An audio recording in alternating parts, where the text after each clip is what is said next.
New Orleans drummers had a thing, most things they call independent coordination. I went up to, I left New Orleans at one time, and I was working for Motown. That's in Detroit. And Motown, they used two drummers on the recording session. One drummer had to play the bass drum, one drummer played the top, like the snares and cymbals. When I went there, I was playing two parts at one time, and that's what you call independent coordination. And a lot of New Orleans drummers born with that. You know, it's the feeling that we play with down here. You know, like when I was a young boy, I used to listen at people like, there's a drummer for me named Earl Palmer, Earl Blackwell, Charlie Williams. New Orleans always had great drummers. It's a drummer's town. And I picked up on a lot of stuff coming up. And I was teaching some of the drummers around here now. And they still got it going on.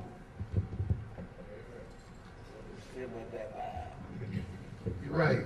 The thing about the New Orleans thing, and I'll go a little further on what he said about Detroit. When he went up to Detroit, he went up there with a bunch of musicians from here. Walt Alcacer was with him, and they went up to do a recording session. It was Earl King. Earl King had written all these tunes, and he goes up to Motown, and he brings all the musicians with him. Smokey, my brother was with him, George, Eddie Williams, right? Leo Nocentelli. Who else? There's about 7 people from here, and he's getting old. He can't remember. Well, we know Earl King was there. Escarita go up with you guys? No. He might have been there, but he didn't go with them. They wouldn't travel with SQ.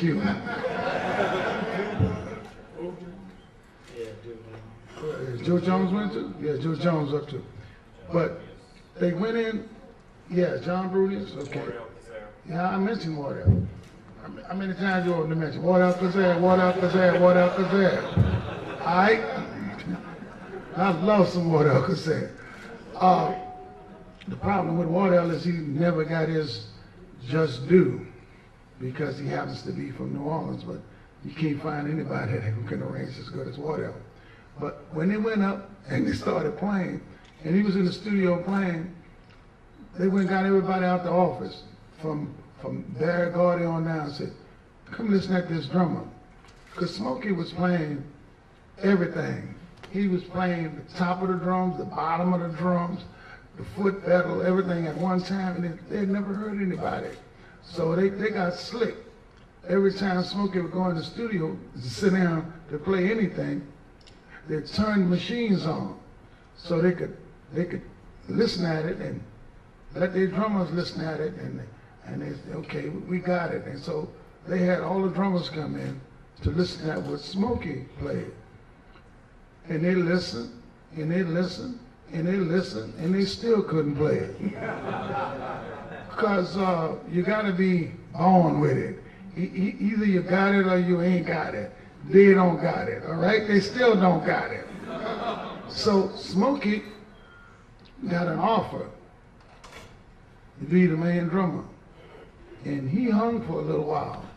Matter of fact, Diana Ross gave him a gig, paying him serious money, you know, and he stayed a while, and he started missing the red beans and rice and the hog-head cheese and the smoked sausages, and he brought his butt back home, you know. But that didn't stop him from making any money because he was in the studio consistently.